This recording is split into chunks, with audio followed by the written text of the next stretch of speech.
சட்டமன்றத்துல தனக்கு கொடுக்கப்பட்ட அந்த ஆளுநர் உரையை வாசிக்காம ரவி அவர்கள் எழுந்து போனதற்காக முதலமைச்சர் ஸ்டாலின் அவர்கள் சட்டசபையுடைய கடைசி நாள்ல ரவி அவர்கள் சிறுபிள்ளைத்தனமாக செயல்படுகிறார், சைல்டிஷாக இருக்கிறார் அப்படின்னு சொல்லி தன்னுடைய கருத்தை வலுவாக ரவி அவர்களுக்கு எதிராக வச்சாங்க. இந்த கருத்தை பொறுத்து கொள்ள முடியாத ரவி எந்த அளவுக்கு போயிட்டார் அப்படின்னா, முதலமைச்சரையே, மக்களால் தேர்ந்தெடுக்கப்பட்ட முதலமைச்சரையே ஏதோ இந்திய இறையாண்மைக்கு எதிராக செயல்படுவதை போல ஒரு பதிவை போட்டிருக்கிறாருங்க. ஆளுநர் மாளிகையில நேற்றைக்கு வந்திருக்கக்கூடிய அந்த பதிவை நான் உங்களுக்கு காட்டுறேன் பாருங்க. தேசிய கீதத்திற்கு உரிய மரியாதையை வலியுறுத்தியதையும், அரசியலமைப்பில் கூறப்பட்ட அடிப்படை கடமையை செய்ய சொல்வதையும் அபத்தமானது மற்றும் சிறுவழித்தனமானது என்று வற்புறுத்துகிறார். பாரதத்தை ஒரு தேசமாகவும் அதன் அரசியலமைப்பாகவும் ஏற்றுக்கொள்ளாத, மதிக்காத ஒரு தலைவராக அவர் இருக்கிறார். இந்த ஆணவம் நல்லதல்ல. பாரதமே உயர்ந்த தாய், அவளது குழந்தைகளுக்கு அரசியலமைப்பே உயர்ந்த நம்பிக்கை என்பதை மறந்து விடாதீர்கள் அப்படின்னு சொல்லி நேற்றைக்கு இப்படி ஒரு ட்வீட்டை ராஜ்பவன் வெளியிட்டிருக்கிறாங்க தன்னுடைய அபிஷியல் ட்விட்டர் பக்கத்துல.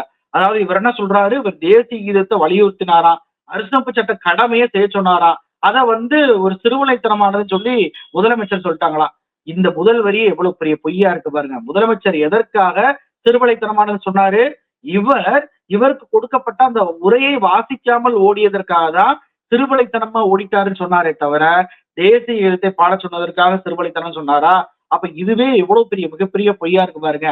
அரசியலமைப்பு சட்ட கடமையை செய்ய சொன்னாரா? முதல்ல அரசியலமைப்பு சட்ட கடமையே இல்லை என்பதை நம்ம ஏற்கனவே வெளியிட்ட பல வீடியோக்கள் அதை சொல்லியிருக்கோம். தேசிய கீதம் என்பது மதிக்கப்பட வேண்டும், அதை மதிச்சு நடக்க வேண்டும் என்பதா இருக்கே தவிர, எந்த இடத்துலயுமே சட்டமன்றத்துல தேசிய கீதம் முதலில் ஒழிக்க வேண்டும் என்ற எந்த அரசியலமைப்பு சட்ட கடமையும் குறிப்பிடப்படவே இல்லை. ரவி இதிலே அம்பலப்பட்டு போனாரு. இங்க முதலமைச்சர் அடிப்படை கடமையை செய்யாம போனாரு. அடிப்படை கடமையை செய்யாம போனது நீங்க தான்.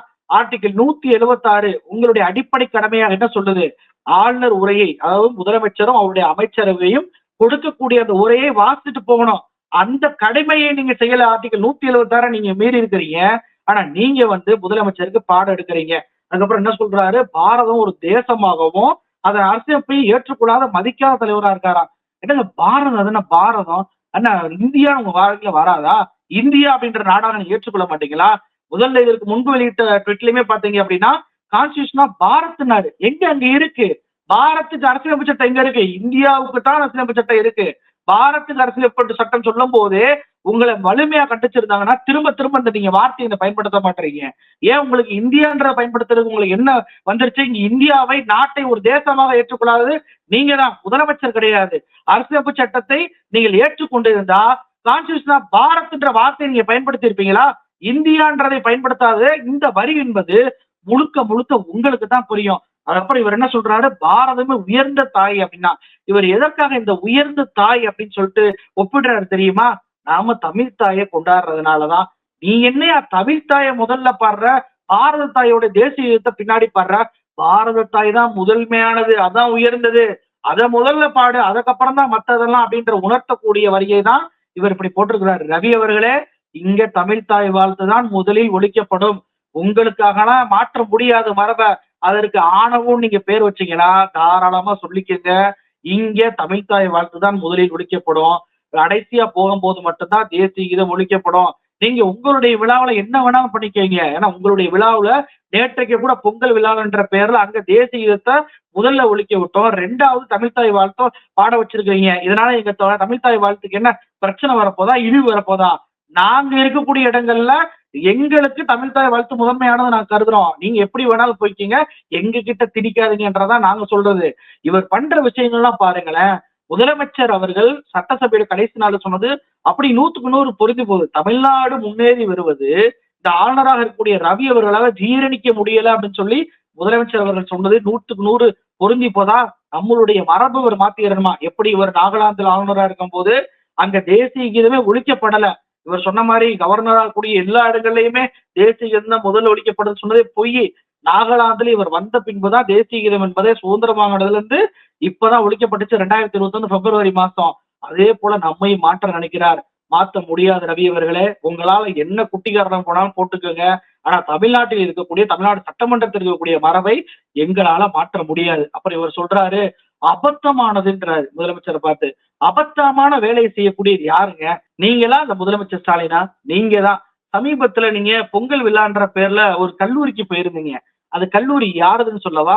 அதிமுகவில் இருக்கக்கூடிய, அதாவது திருச்சியில உள்ள முசிறியில் உள்ள ஒரு கல்லூரி, அந்த கல்லூரியை இயக்கக்கூடிய நபர்கள் யாரு தெரியுமா? அதிமுகவுடைய எடப்பாடி பழனிசாமியுடைய நிழலாக இருக்கக்கூடிய சேலம் புறநகர் மாவட்ட செயலாளர் இளங்கோவன், அவருக்கு சொந்தமான கல்லூரி. அவருடைய பையன் பிரவீன்குமார் தான் நிர்வகித்து வர்றாரு. இந்த கல்லூரிக்கு நீங்க ஏன் போனீங்க? நீங்க வேந்தரா அந்த கல்லூரிக்கு இல்லவே இல்லையே. பல்கலைக்கழகத்துக்கு தான் நீங்க வேந்தர். அப்புறம் ஏன் அந்த கல்லூரிக்கு போனீங்க? ஏன் தெரியுமா? இவர் மீண்டும் எப்படியாவது அதிமுக, பாஜக கூட்டணியை ஏற்படுத்தி விட வேண்டும் என்பதற்காகவே எடப்பாடி பழனிசாமி உடைய நிழலாக இருக்கக்கூடிய இளங்கோவன் கல்லூரிக்கு போயிருக்கிறார் என்பதுதான் இன்னைக்கு பல கட்டுரைகள் வெளிவரக்கூடிய விஷயமா இருக்கு. அந்த கட்டுரைகள் எல்லாம் உங்களுக்கு காட்டுறேன் பாருங்க. அதுல மிக தெளிவாகவே இவங்க மறுபடியும் கூட்டணி பேச்சுவார்த்தைக்கு ஆளுநர் மூலமாக ஏற்பாடு செய்கிறதா இந்த பாஜக அப்படின்ற கேள்வியை கேட்டிருக்கிறாங்க. ஏன் ஆளுநர் இதுக்கு முன்பு இந்த வேலையை செஞ்சது இல்லையான்னா செஞ்சிருக்கிறாங்க. நமக்கெல்லாம் தெரியும் 2017ஆம் ஆண்டு வித்யாசாகர் ராவ் அவர் என்னங்க பண்ணாரு? ஆளுநர் என்பதை மறந்து எடப்பாடி பழனிசாமி, ஓபிஎஸ்சி 2 பேர் கையை இணைச்சு நீங்க ஒன்னா செயல்படுங்கன்னு சொல்லி இணைச்சாரா இல்லையா? இவ்வளவே நம்ம ரவி அவர்களே கடந்த 2023 நினைக்கிற அந்த பொங்கல் விழாவுல எடப்பாடி பழனிசாமி, ஓபிஎஸ்சி ஒரே டேபிள்ல உட்கார வச்சு விருந்து கொடுத்தாரா இல்லையா? அப்ப எல்லாரும் என்ன பேசிட்டு இருந்தாங்க? 2 பேரும் இணையணும், கட்சி வந்து ஒன்னாகணும், பிஜேபி கூட கூட்டணி வைக்கணும்ன்ற பேச்சுவார்த்தை இப்ப நடந்துச்சா இல்லையா? அப்போ இங்கே பாஜக என்ற கட்சியை வளர்க்க வேண்டும். அதற்கான கூட்டணி பேச்சுவார்த்தையை கூட தன்னுடைய அரசியலமைப்பு சட்ட பதவியே மறந்து ஒரு ஏஜென்ட்டாக இவர் செயல்படுகிறாரு. இவர் அபத்தமான வேலையை பண்ணிக்கிட்டு நம்மளுடைய தமிழ்நாடு முதலமைச்சரை பார்த்து அபத்தமான வேலை செய்யறாரு அப்படின்னு சொல்லி நம்ம கிட்டே வந்து பாடம் எடுக்கிறாரு. இப்படி இவர் அரசியலமைப்பு சட்டத்தை ஃபாலோ பண்ணாதனாலதான் ஒரு வழக்கறிஞர் உச்ச நீதிமன்றத்திற்கே போய் தமிழ்நாடு ஆளுநராக இருக்கக்கூடிய ரவி அவர்களை உடனடியாக நீக்கம் பண்ணணும்னு சொல்லிட்டு ஒரு மனுவை போட்டாரு. அந்த மனுவில் அவர் என்ன சொல்லியிருக்கிறாரு? ஆளுநருடைய செயல்பாடு, அவர் தமிழ்நாடு ஆளுநராக இருக்க வேண்டாம் என்று நினைப்பதை போல இருக்கு அப்படின்னு இருக்காரு. ஆமா, உண்மைதான். இப்ப கூட முதலமைச்சரை பாருங்க, இந்திய இறையாண்மைக்கு எதிரானவர் என்பதை போல ஒரு பிம்பப்படுத்தக்கூடிய வேலைகளை இவர் ஈடுபடுறாரா இல்லையா? ஒரு முதலமைச்சர் கூட தொடர்ச்சியான ஒரு மோதல் போக்கை இவர் கடைபிடிக்கிறாரா இல்லையா? தமிழ்நாடு சட்டமன்றத்துடைய மரபை மாத்தணும்னு நினைக்கிறாரா இல்லையா? இவர் தமிழ்நாடு ஆளுநராக இருக்க வேண்டும் என்ற எண்ணமே இவருக்கு இல்ல. எண்ணம் இருந்திருந்தா தமிழ்நாடு சட்டமன்றம் நடத்தக்கூடிய சட்டங்களுக்கு ஒரு ஒப்புதல் கொடுத்திருப்பாரு. அதையும் செல்லல. அப்புறம் அடுத்த அந்த மனுவில் என்ன சொல்லியிருக்கிறாரு? விளம்பரம் தேடும் நோக்கத்திலேயே ஆளுநர் ரவி அவர்கள் செயல்படுகிறார். 100க்கு 100 உண்மைதான். ஏன்னா இந்த தேசிய கீதம் முன்பே பாட வேண்டும். ஏன் ஆளுநர் விழாவில் தேசிய கீதம் பாடல அப்படின்றத எய்ம்ஸ் அடிக்கல் நாட்டு விழாவிலேயே தேசிய கீதம் ஒழிக்கப்படல அப்படின்றதுக்காக ஒரு வழக்கு போடப்பட்டுச்சு. முந்தைய வீடியோவில் நம்ம தெளிவா சொல்லியிருந்தோம். அப்ப அந்த வழக்கை ஒன்றிய அரசுடைய வழக்கறிஞர் என்ன சொன்னாரு? விளம்பர நோக்கத்துக்காக இதை போட்டிருக்கிறாங்க, அப்படியெல்லாம் தேசிய கீத பாடணும்லாம் இல்ல கவர்னர் விழாவில் அப்படின்னு சொல்லி ஒன்றிய அரசுடைய வழக்கறிஞரே சொன்னாரு. அப்ப அதே விளம்பர நோக்கம் இவருக்கு பொருந்துதா? அப்ப இந்த பாயிண்ட் சரி. அரசியலமைப்பு சட்டத்திற்கு எதிராக இவருடைய செயல்பாடு இருக்கு, இதுவும் கரெக்டானது. அப்ப இந்த வழக்கு யார் தாக்கல் பண்ணியிருக்காங்கன்னா வழக்கறிஞரான ஜெய் சுகின் என்பவர் தாக்கல் பண்ணியிருக்கிறாரு. இப்பதான் இதுல நமக்கு ஒரு கேள்வி வருது, எல்லாருக்குமே இயல்பாக வரலாம். ஆளுநரை வந்து கோர்ட்டால நீக்க முடியுமா அப்படின்றத இப்ப தெளிவாக சட்ட விதிகள் என்ன சொல்லுது அப்படின்னு சொல்லி பாத்திரலாம். ஆளுநரை பொறுத்த வரைக்கும் இவரை நியமிக்கிறது ஃபர்ஸ்ட் தெரிஞ்சுக்கிட்டாதான் நீக்கிறது எப்படின்றது நம்மளுக்கு தெரியும். ஆளுநரை பொறுத்த வரைக்கும் பாத்தீங்கன்னா ஆர்டிகல் 155, 156 படி கவர்னர் வந்து குடியரசுத் தலைவராக தான் நியமனம் பண்ணப்படுறாரு. குடியரசுத் தலைவர் யார கட்டுப்பாட்டுல இயங்குறாங்க அப்படின்னா பிரதமர் மற்றும் அமைச்சரவை கட்டுப்பாட்டுல. அப்போ ஒன்றிய அரசுடைய மாநில அரசு பிரதிநிதியாக தான் இந்த கவர்னர் என்பவர் வராரு. கவர்னருடைய நியமனம், அதாவது 2 விஷயம் இருக்கு. ஒண்ணு, இவருக்கு பதவிக்காலம் அப்படின்றதெல்லாம் எந்த ஒரு வரையறையுமே இல்ல. நம்ம கூட கேட்கிறோம்ல, என்ன ஆளுநர் ரவி அவர்கள் அவர் வந்து எக்ஸ்பைரி ஆயிட்டாரு, காலாவதி ஆயிட்டாரு, எப்படி இவர் இங்க செயல்படுறாரு அப்படின்னு. அதற்கான மெயின் காரணமே என்ன அப்படின்னா, அந்த நியமனம், இவங்களுடைய நியமனத்துல என்ன சொல்றாங்கன்னா, குடியரசுத் தலைவர் விரும்பும் வரை இவர் ஆளுநராக செயல்படலாம் அப்படின்ற வார்த்தை இருக்கு. அப்ப இங்க ரவி ஆளுநராக செயல்படுகிறார் என்பது பதவிக்காலம் முடிவதை தாண்டி குடியரசுத் தலைவர் விரும்பும் வரைக்கும் இவர் செயல்படலாம் என்ற அந்த ஒற்றை வார்த்தைக்காக தான் இந்த காலாவதியாக போன பின்னும் ஆளுநர் ரவி அவர்கள் இங்க பதவியில நீடிச்சுக்கிட்டே வர்றாங்க. ஆனா இவருக்கு என்ன பதவிக்காலம் கிடையாதா? இவர் என்ன வந்து விரும்பும் வரைக்கும் இருந்துடலாமா? இதற்கு எதிராகவும் கேஸ் நடந்திருக்கு. 1981 பாத்தீங்க அப்படின்னா Surya Narain Chaudhary versus union of India, இந்த வழக்குல வந்து ராஜஸ்தான் உயர்நீதிமன்றம் என்ன சொல்லியிருக்காங்க அப்படின்னா, இவர் ஆளுநருக்கு ஒரு பதவிக்காலமே கிடையாது, பதவிக்காலத்தை முதல் இருக்கணும். அதென்ன குடியரசுல விரும்பும் வரைக்கும் இருக்கலாம் அப்படின்றதுனா நியாயமானதே இல்லை அப்படின்ற கருத்தை நீதிமன்றம் ஏற்கனவே பதிவு பண்ணியிருக்கிறாங்க. சரி, இது நியமனமா? நீக்குவது எப்படின்னா, நீக்குவதற்கு என்று எந்த சட்டமும் இல்லை. ஒரே ஒரு சட்டம் மட்டும் தான் இருக்கு. ஆர்டிகல் 61, குடியரசுத் தலைவர் வந்து நினைத்தால் மட்டும்தான் ரவியோ ஆளுநரையோ வந்து நீக்க முடியும். ஒன்னு அவர் விரும்பாம போயிடலாம், இல்ல 5 வருஷத்துக்கு அப்புறம் அவரை வந்து மாத்தலாம். அப்போ இவரை நீக்கவே முடியாதா?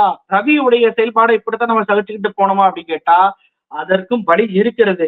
என்ன வழி அப்படின்னா, ரவி அவர்களை பொறுத்த வரைக்கும் ஆர்டிகல் 159 படிதான் பதவி பிரமாணம் வந்து ஏற்றுக்கொள்கிறார். அரசியலமைப்பு சட்டத்தை மதித்து நடக்க வேண்டும் என்றுதான் அவருடைய பதவி பிரமாணம் சொல்லுது. அப்போ ரவி அவர்களையோ அல்லது ஆளுநரோ அவர்களுக்கு அரசியலமைப்பு சட்டத்தின் மீது நம்பிக்கை இல்லாமல் போகிறது அப்படின்ற பட்சத்துல தாராளமாக இவர் மீது கோர்ட்ல வழக்கு போடலாம். எந்த கோர்ட்ல அப்படின்னா அரசியலமைப்பு சபைன்னு இருக்குல்ல, கான்ஸ்டிடியூஷன் பெஞ்ச்னு, அவங்க கிட்ட இந்த வழக்கை கொண்டு போய் ரவி அவர்களை நீக்குவதற்கான சட்ட வழிவகை இருக்கு. அப்போ ரவி அவர்களை அங்க போய் தாராளமா முறையிடலாம். அப்படிதான் இப்ப வழக்கு என்பது முறையிடப்பட்டிருக்கு. அப்ப சில பேர் கேட்கலாம், இல்லங்க ஆர்டிகிள் 361 என்ன சொல்லுது? ஆளுநரை பொறுத்த வரைக்கும் அவர் மீது எந்த ஒரு குற்றவியல் நடவடிக்கை எடுக்க முடியாது, கோர்ட்டுக்கெல்லாம் அவர் பதில் சொல்ல தேவையில்லை அப்படின்னு சொல்லி இருக்குன்றாங்க. அந்த விதி என்பது ஆளுநருக்கு அரசியலமைப்பு சட்ட அந்த நோக்கத்தையும் அரசியலமைப்பு சட்டத்தையுமே விரும்ப மாட்டேன் என்று அறிவிக்கும் போதும் அது பொருந்தாம போயிடுது. அந்த ப்ரொடக்ஷன் வந்து அப்ப கிடைக்காது. ஏற்கனவே இந்த ப்ரொடக்ஷன் இருக்கும்போது முன்னாள் தலைமை நீதியான சந்திரசூட் தலைமையிலான அமர்வு வந்து ஆளுநருக்கு வந்து பல கேள்விகளை கேட்டிருக்கிறாங்க, மண்டையில குட்டு வச்சிருக்கிறாங்க, அவங்கள பதில் சொல்ல வச்சிருக்கிறாங்க. ஒன்றிய அரசுடைய வழக்கறிஞர் ஆளுநருக்காக பேசி எல்லாத்தையும் நம்ம பார்த்துக்கோமா இல்லையா? அப்ப இந்த ப்ரொடக்ஷனையுமே வச்சு ஆளுநரால தப்பிக்க முடியாது. அப்ப ரவி அவர்களுக்கு அரசியலமைப்பு சட்டத்தின் மீது நம்பிக்கை இல்லை அப்படின்றத நாம எப்படி தெரிஞ்சுக்கிறது? ரவி அவர்களுடைய செயல்பாடே அதுக்கு உதாரணமா இருக்கு. ரவி என்ன சொன்னாரு? செக்குலரிசம் அப்படின்ற வார்த்தையே இதை சேர்க்கக்கூடாது, பிரியாம்புல்ல இருக்கிறதே வந்து தப்பு அப்படின்னு சொல்லி எதிர்த்தாரு. அதுக்கு அர்த்தமே இல்லைன்றாரு. இந்த செக்குலரிசம்ன்ற வார்த்தையை பொறுத்த வரைக்கும் 42வது அரசியலமைப்பு சட்ட திருத்தத்தின் மூலமாக பிரியாம்புல்ல சேர்க்கப்பட்டது. அது ரெப்ரசன்டேஷன் ஆஃப் பீப்புள் ஆக்ட் 1950 படியுமே பாத்தீங்கன்னா, அப்போ தேர்தல் ஆணையத்துல எந்தெந்த கட்சியெல்லாம் பதிவு பண்ணியிருந்தாங்களோ அவங்க எல்லாருமே இந்த பிரியாம்பல் அந்த செக்குலரிசம்ன்ற வார்த்தையுமே ஏற்றுக்கொள்ள வேண்டும், உங்களுடைய கட்சி விதிகள்ல மாற்றுங்க அப்படின்னு சொல்லிட்டு அன்னைக்கே வந்து உத்தரவுகள்லாம் பிறப்பிக்கப்பட்டிருக்கு. அப்ப செக்குலரிசம் என்பது அரசியலமைப்பு சட்டத்துல வந்துருச்சா? அந்த வார்த்தையை இவர் கேள்வி எழுப்புறார், எதிர்க்கிறார். இந்திரா காந்தி இப்படி பண்ணிட்டாங்கன்ற பழியையும் போட்டாரா இல்லையா? அப்ப இது ஒன்னே போதும் இவர் அரசியலமைப்பு சட்டத்தின் மீது நம்பிக்கையை வைக்கல அப்படின்றது. அது போக இவருடைய ஏகப்பட்ட செயல்பாடுகள் அரசியலமைப்பு சட்டத்திற்கு எதிராக தான் இருக்கு. கான்ஸ்டிடியூஷன் ஆஃப் இந்தியான்ற வார்த்தையை கூட கான்ஸ்டிடியூஷன் ஆஃப் பாரத்ன்றாரு. அப்படிப்பட்ட இவரை கண்டிப்பாக அரசியலமைப்பு பெஞ்ச், அந்த கான்ஸ்டிடியூஷன் பெஞ்ச் கண்டிப்பாக விசாரித்து இவரை நீக்குவதற்கோ அல்லது நீக்க சொல்லி குடியரசுத் தலைவருக்கு பரிந்துரைப்பதற்கோ அதிகமான வாய்ப்புகள் இருக்கு. சட்டத்துல அந்த இடம் இருக்கு. அதனால ரவி அவர்கள் மீதான இந்த வழக்கு என்பது கண்டிப்பாக உச்ச நீதிமன்றத்தால ஏற்றுக்கொள்ளப்படுவதற்கான வாய்ப்புகள் நிறைய இருக்கு. சரி, இதெல்லாம் விடுங்க, இதெல்லாம் சட்ட ரீதியான பிரச்சனைங்க. ஆனா நான் என்ன கேட்கிறேன் அப்படின்னா, நீங்க சமீபத்துலதான் பாத்தீங்கன்னா அண்டை மாநிலமான கேரளாவுடைய ஆளுநரை மாத்துனாங்க, பாண்டிச்சேரியுடைய ஆளுநரை மாத்துனாங்க. ஏகப்பட்ட ஆளுநர்கள் வந்து மாற்றப்பட்டிருக்கிறாங்க. ஏன் மாத்தாங்க? ரவியை மட்டும் மாற்றவே இல்லை. அவர் பதவிக்காலம் முடிஞ்ச பிறகும் அவர் வந்து இப்ப நீடிச்சுட்டே வராரு, குடியரசுத் தலைவர் விரும்பும் வரை அப்படின்ற அந்த விதியை வச்சு.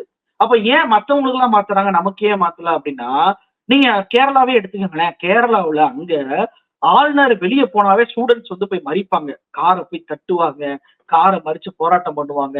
ஆளுநர் வந்து பல்கலைக்கழகத்துல வந்து ஒரு காட்டேஜ்ல வந்து தங்கினாருன்னா அந்த காட்டேஜை சுற்றி வளைப்பாங்க, அந்த காட்டேஜ் சுத்தி பேனர் அடிப்பாங்க, ரோட்ல வந்து கவர்னரே வெளியேறுன்னு எழுதுவாங்க, ஆரிய வந்தேரியே வெளியேறுன்னு எழுதுவாங்க, இந்த பிரிட்டிஷ் பதவிகளுக்கு தேவையில்லைன்னு எழுதுவாங்க. தொடர்ச்சியாக கவர்னருக்கு எதனா கருப்பு கொடி காட்டுவாங்க. கவர்னரால வெளியே போக முடியாத நிலைமை என்பது ஏற்பட்டுச்சு. அரசு ரீதியாகவும் சட்டமன்றத்துல கவர்னருக்கு நெருக்கடி கொடுத்துச்சு. நாம எப்படி வந்து முதலமைச்சர் ஸ்டாலின் எப்படி போய் உச்ச நீதிமன்றத்துல வழக்கு போட்டாரோ அதே போல கேரளா அரசும் போய் வழக்கு போட்டாங்க. ஆனா அரசியல் ரீதியாக அரசு ரீதியாக மட்டும் நெருக்கடி என்பதை தாண்டி கேரளாவுல மாணவர்கள் மத்தியிலும் மக்கள் மத்தியிலுமே ஆளுநருக்கு நெருக்கடி என்பது கொடுக்கப்பட்டுச்சு. அதனாலதான் அந்த நெருக்கடி தாங்க முடியாமதான் ஆளுநர் என்பதை மாற்றி அமைச்சாங்க ஒன்றிய அரசு. ஆனா இங்க ரவி அவர்களுக்கு அப்படியான நெருக்கடி இருக்கா அப்படின்னு சொல்லி கேட்டா, மக்கள் மன்றத்திலே மாணவர்கள் மன்றத்திலே இருக்கா அப்படின்னு கேட்டா இல்ல. அப்படிப்பட்ட நெருக்கடி வந்தாதான் ரவி அவர்களை அரசியல் ரீதியாக மாற்ற வைப்பதற்கான எல்லா ஏற்பாடுகளையும் ஒன்றிய அரசு செய்யும். குடியரசுத் தலைவராக இதுக்கு மேல இருந்தா ரவிக்கு பாதுகாப்பு இல்ல, இவரால நமக்கு மிகப்பெரிய பிரச்சனை வந்துடும் அப்படின்ற ஒரு எண்ண ஓட்டம் ஒன்றிய அரசுக்கு வரும். அப்படி ஒரு எண்ண ஓட்டம் வந்ததுனாலதான் இங்க கேரளாவுல வந்து மாத்துனாங்க. ஆனா தமிழ்நாட்டுல ரவி அவர்களுக்கு அப்படி எந்த ஒரு எதிர்ப்புமே வராதனாலதான் ரவி அவர்கள் தொடர்ச்சியாக இருக்காரு. நான் என்ன சொல்றேன்னா, தெலுங்கானாவை போல பில்ல வந்து கட் பண்ணுங்க. இவ்வளவு இந்திய இறையாண்மைக்கு எதிராகவே முதலமைச்சர் பேசுறாரு அப்படின்னா ஏதாவது ஒரு எதிர்ப்பு அரசு ரீதியா காட்டுங்க. ஒண்ணு கோர்ட்டுக்கு போங்க, இல்லையா அவருடைய பில்லை தான் நிறுத்துங்க, விமான பில்ல கட் பண்ணுங்க. வாரத்துக்கு 2 முறை டெல்லிக்கு போறாரு, மாசத்துக்கு 4 முறை டெல்லிக்கு போறத பார்க்க முடியுது. அப்ப இவருக்கு போகக்கூடிய அந்த விமான பில்ல கட் பண்ணுங்க. இவருக்கு கொடுக்கக்கூடிய அந்த சம்பள பாக்கி இருக்குங்க. இவருடைய மகள்லாம் பாத்தீங்கன்னா ஊட்டியுடைய ஆளுநர் மாளிகையில பிடபிள்யூடி காசை வச்சு பெயிண்ட் அடிச்சிருக்கிறாரு.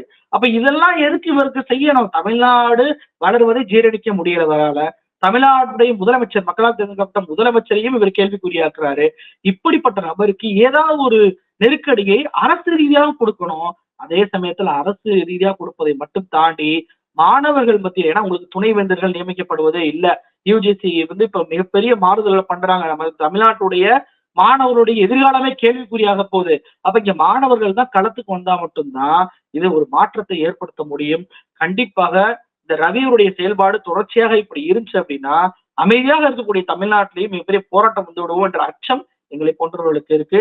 அதற்கு ரவி வழிவகுத்து விடக்கூடாது. ரவி அவர்கள் சட்டத்தை மதித்து ஆளுநராக இருந்தால் இங்க இருக்கட்டும், இல்லை என்றால் பதவியை ராஜினாமா செய்துட்டு போகட்டும் அப்படின்றதுதான் எல்லோருடைய நிலைப்பாடு. நன்றி.